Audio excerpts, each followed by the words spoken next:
Assalamualaikum warahmatullahi wabarakatuh.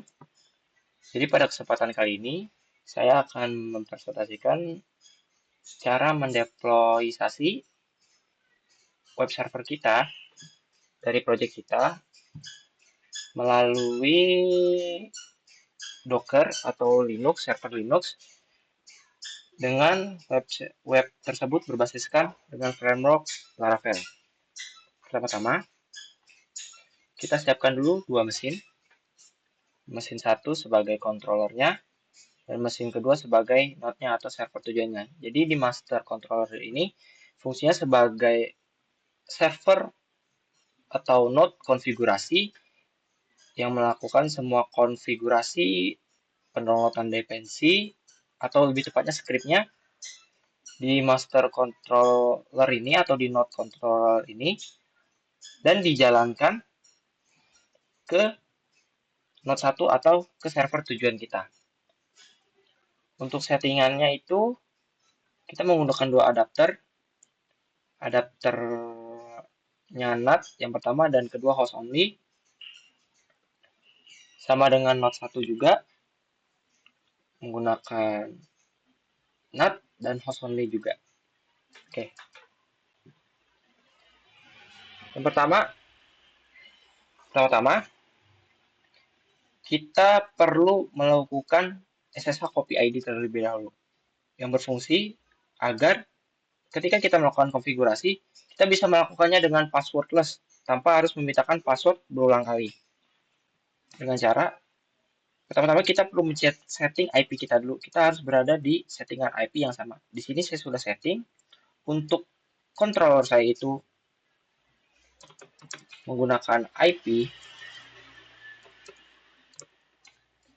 IP 200.200.202. Dan untuk laptop saya menggunakan 200.200 yang belakangnya ini satu. Dan untuk targetnya atau server targetnya, saya menggunakan IP belakangnya 3. Jadi setelah kita men-setting IP-nya, pertama-tama kita melakukan SSH copy ID yang seperti saya sebutkan sebelumnya dengan cara kita pertama melakukan generate kunci atau lebih tepatnya mengenerate dulu kunci agar bisa melakukan SSH copy ID-nya. Pertama SSH min keygen min t rsa enter ya, override karena saya sudah pernah, jadi kita override aja, tapi stepnya sama, kita enter dan berhasil. Jadi sudah terbuat ya. Nah kemudian kita melakukan SSH copy ID atau melakukan SSH passwordless agar konfigurasi kita tidak dimintakan password lagi. Pertama-tama kita melakukan SSH min copy ID, masukkan usernya, user yang ingin kita lakukan SSH. Di sini saya sudah siapkan usernya itu ham1, masukkan IP-nya,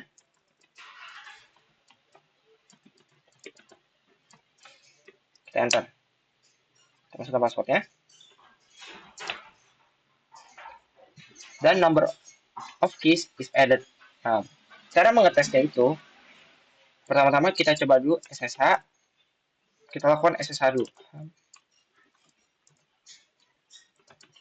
Kalau tidak dimintakan password berarti SSH kita telah berhasil. Oke, sudah berhasil ya. Ini untuk mesin kedua saya, jadi kita bisa melakukan lebih tepatnya melakukan SSH atau remote jarak jauh tanpa harus dimintakan password. Untuk IP-nya tetap harus sama ya. Kita cek.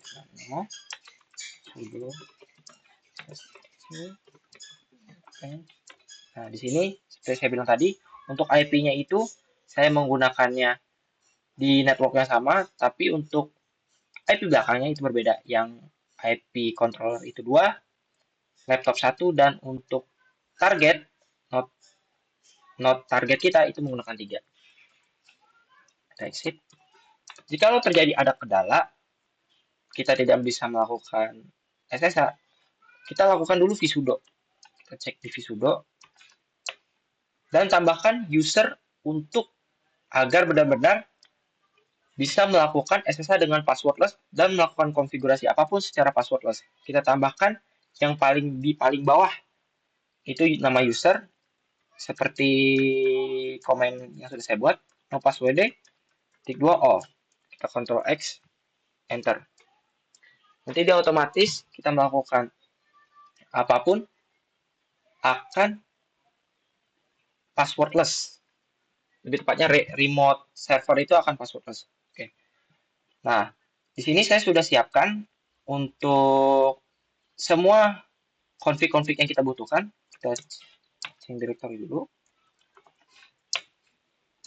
Di sini yang pertama-tama kalian perlukan ketika memulai ini adalah menyiapkan website kalian sendiri. Ini boleh dari Git clone, FTP, atau dari manapun, tapi berbasis framework Laravel.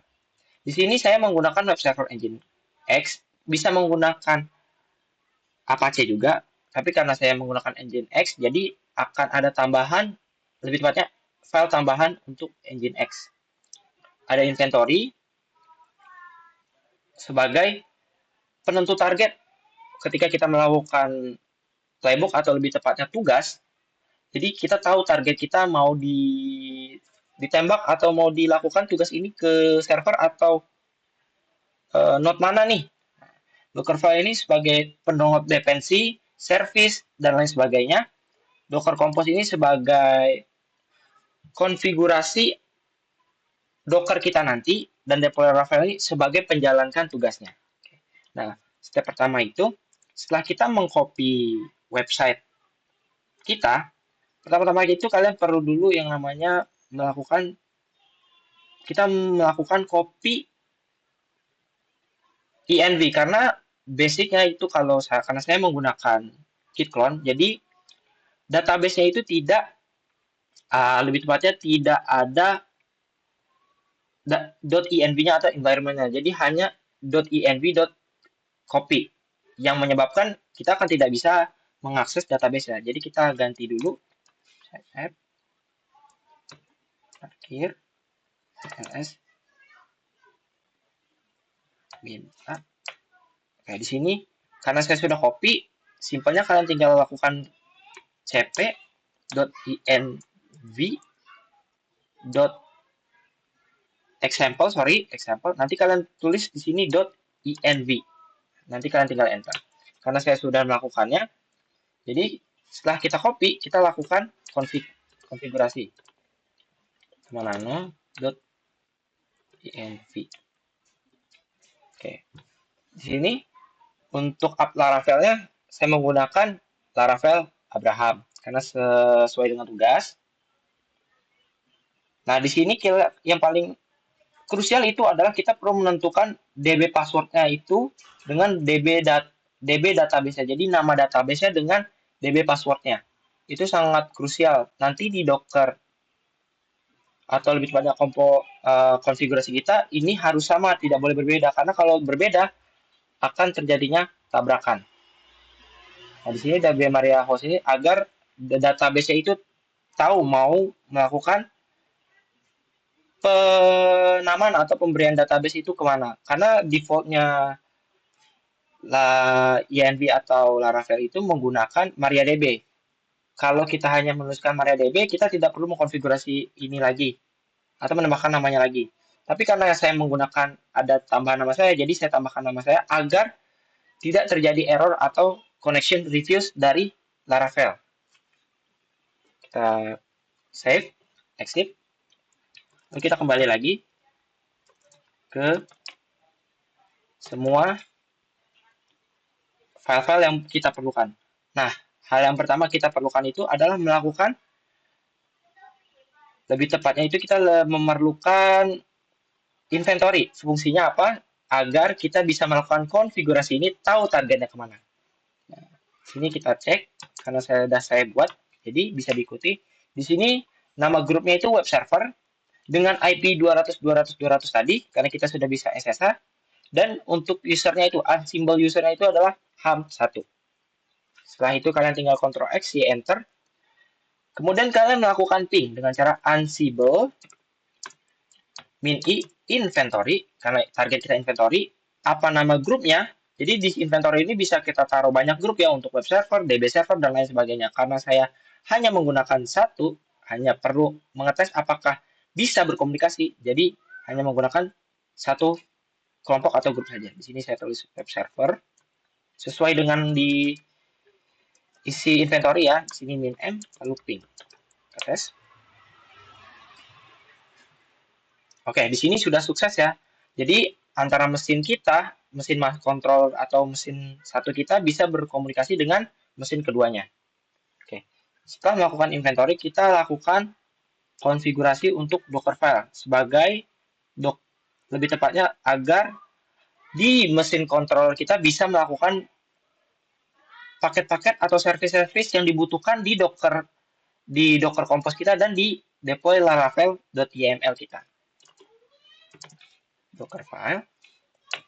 Nah, sini bisa diikuti saja sesuai ini. Kita bisa ambil juga melalui AI atau dokumentasi lainnya di internet. Di sini saya menggunakan AI ya, jadi bisa dilihat melakukan apt update, apk update, dan apk add, no case, jadi benar-benar bersih. Nah, kemudian karena saya menggunakan Nginx, jadi perlu mengcopy dari Nginx konfigurasi kita, nanti saya lihatkan isinya, ke mesin kedua. Nanti karena sudah di-download yang namanya Nginx di sini, nanti akan menjalankan pengkopian dari nginx.config ke path yang sudah sesuai di mana tempat default config itu berada. Sini copy direktorinya agar website kita ada juga di mesin node kita atau server tujuan kita. Workdir-nya di HTML. Sini melakukan download composer agar karena ini Laravel, jadi kita membutuhkan juga yang namanya composer. Setelah itu kita Ctrl X, Enter. Nah, kemudian kita lakukan config Nginx-nya. Kita ke nano, Nginx. Nah, di sini ini sesuaikan saja ya dengan konfigurasi kalian. Di sini Listen 80, server localhost, dan sebagiannya. Setelah sudah kita save. Nah, selanjutnya kita melakukan config ke Docker Compose terlebih dahulu. Nano, Docker Compose. Oke. Nah, di sini saya menggunakan menyuruh Docker Compose ini ketika membuild. Jadi ketika Docker ini membuild, saya meminta lebih tepatnya itu ada 2 kontainer berbeda, tapi maksud 2 kontainer berbeda ini kontainernya bakalan ada lebih dari 2, tapi service-nya itu ada 2. Itu pertama web server kita, build-nya. Sini di volumenya itu sesuai dengan ini, dengan konfigan kita. Di sini bisa diganti juga. Dan untuk, nah sama seperti .env tadi, kenapa saya samakan? Karena kalau defaultnya env itu membaca atau lebih tepatnya Docker itu membaca hanya MariaDB. Tidak tahu yang namanya MariaDB / Abraham. Dia tidak akan tahu dan tidak akan mencari, yang menyebabkan akan gagal atau fail. Lebih tepatnya. Jadi saya tambahkan MariaDB Abraham. Jadi DB hostingnya itu tahu pergi kemana atau ke arah mana melakukan hosting lah, itu lebih tepatnya pengambilan database itu di mana. Ini melakukan driver bridge dan macam. Kita Ctrl X. Setelah melakukan Docker Compose, kita melakukan tugasnya pendeployannya. Kita ke nano.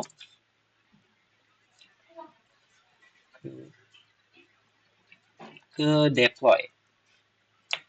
Oke, di sini tugas pertama itu install Docker Prereq. Ini kita bisa sesuaikan saja ya, sesuai dengan Docker Compose kita, Docker file kita, dan lain sebagainya. Jadi kita tinggal hanya menyesuaikannya saja. Di sini ada setup container, web server, dan container di VM2, install Docker, melakukan install Docker Engine, pembuatan directory, di path-nya sudah sesuai, var ww laravel abraham, melakukan pengkopian semua hasil konfigan kita ke mesin tujuan atau node kita, yaitu berupa Dockerfile, Docker Compose, nginx.compose.config, dan aplikasinya. Ini pastikan konten terlampau bersih. Jadi ketika sebenarnya menggunakan ini, tidak menggunakan ini juga tidak apa-apa, tapi dengan menggunakan ini ketika kita terjadi bug atau ada terjadi error, kita bisa jalankan ini untuk mematikan mesin sebelumnya agar tidak ada terjadinya tabrakan. Kita melakukan Docker build, nah di sini scale webnya itu melakukan 3 ya. Jadi webnya itu lebih tepatnya kita membuat 3 kontainer. Sebagai fungsinya 3 kontainer ini adalah sebagai load balancing. Jadi ketika kontainer satu mati, kontainer lainnya itu bisa menahan atau lebih tepatnya menservis ketika klien atau user ingin mencari web tersebut akan tidak connection refuse lebih tepatnya, sama seperti website-website lain itu menggunakan juga kebanyakan kayak seperti Shopee, Lazada dan lain sebagainya menggunakan load balancing. Fungsinya satu untuk meringankan kerja server, yang kedua ketika salah satu server down, server lain akan bisa menghandle pekerjaan server yang down tersebut. Di sini saya tambahkan fungsi MariaDB siap menerima koneksi jeda 20 detik. Mengapa? Ketika melakukan build sebelum selesai, terkadang setelah sebelum selesai build untuk kontainernya MariaDB langsung dijalankan, itu akan terjadi error. Kenapa? Karena kontainernya belum jadi, tapi MariaDB mau mencari kemana karena kontainernya belum jadi. Jadi MariaDB bingung nih mau mencari kemana hostingan atau web server yang untuk ditaruhkan database-nya. Jadi kita setelah itu melakukan migrate atau lebih tepatnya penjalanan database baru dan pembersihan konfigurasi sebelum-sebelumnya. Jadi lebih tepatnya memberikan sampah-sampah sebelum-sebelumnya. Kalau kita pernah melakukan config sebelumnya. Setelah itu kita Ctrl X, Enter. Setelah itu, setelah semua konfigan kita selesai, kita melakukan yang namanya melakukan playbook atau penjalanan semua fungsi yang sudah atau script atau konfigurasi yang telah kita buat dengan cara Ansible min playbook. Kita pilih tujuannya kemana, ke inventory, karena di situ hanya ada satu web server. Sebenarnya bisa kalau misalnya kita ada 2 atau 3, kita inventory misalnya di sini web server, bisa. Tapi karena kita hanya ada satu kelompok di dalam inventory, jadi kita hanya menggunakan inventory saja, biar nggak ribet juga, nggak panjang komentarnya. Setelah itu, jalankan deploy Laravel, atau lebih tepatnya tugas atau pekerjaan yang akan dikerjakan di server node atau tujuan. Kita tinggal enter. Sekarang hanya perlu kita tunggu.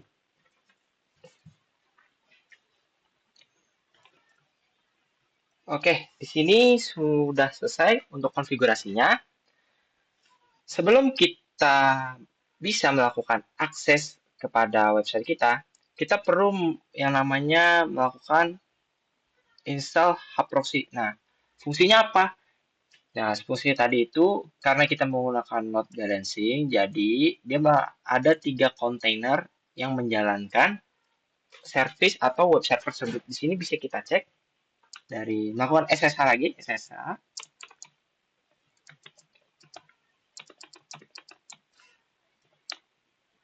Sini bisa kita cek melalui sudo docker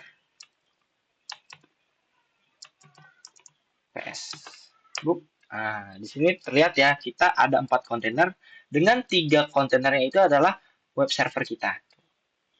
Nah, di sini kita perlu melakukan penyesuaian port terlebih dahulu agar ketika dilakukannya searching IP kita dapat diakses atau kita dapat cari atau ditemukan lah lebih tepatnya.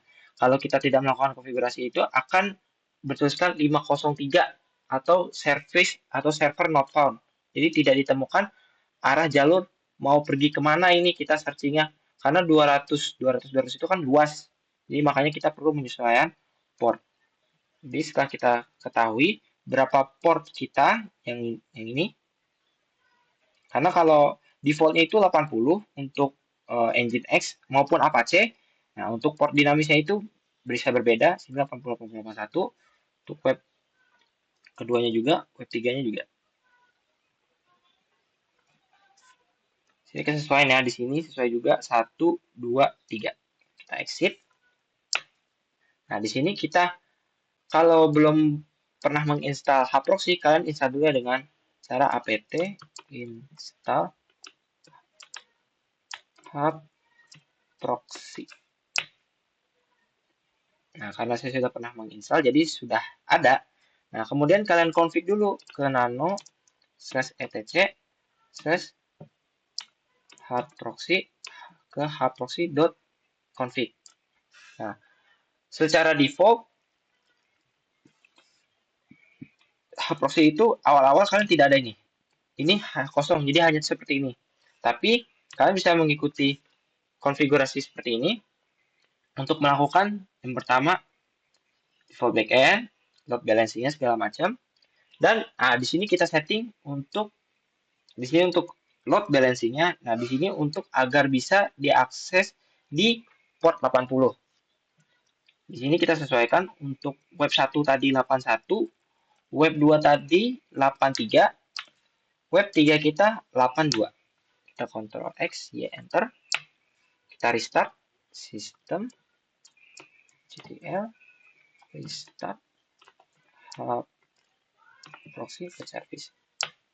Oke, kemudian kita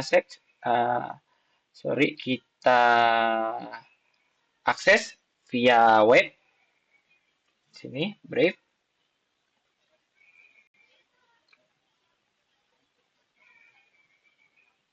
Kita cek 200, 202. Nah, sini sudah berhasil ya. Sudah muncul web kita 200, 200, 200, tik 2. Check transaction, vehicle type. Di sini kita bisa melakukan semua fungsinya. Add to location contohnya. Gedung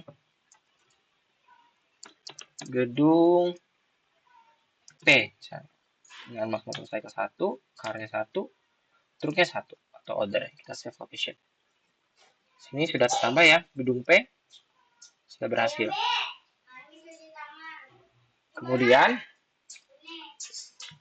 itu cara untuk melakukan pendeploy web Laravel kita. Kemudian kita akan menjalankan fungsi monitoring. Jadi fungsi monitoringnya adalah jikalau kita ingin mengecek apakah service kita berjalan atau tidak, apakah kontainer kita berjalan atau tidak, kita melakukan monitoring. Di sini karena kita sudah atau saya sudah menyiapkan untuk monitoringnya, jadi hanya kita tinggal perlu lakukan nano monitoring .sh karena tipenya dia shell ya, jadi harus .sh. Enter. Ini sesuaikan, ngecek.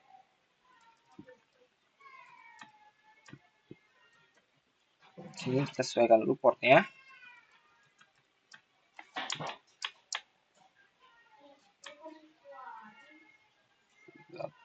81.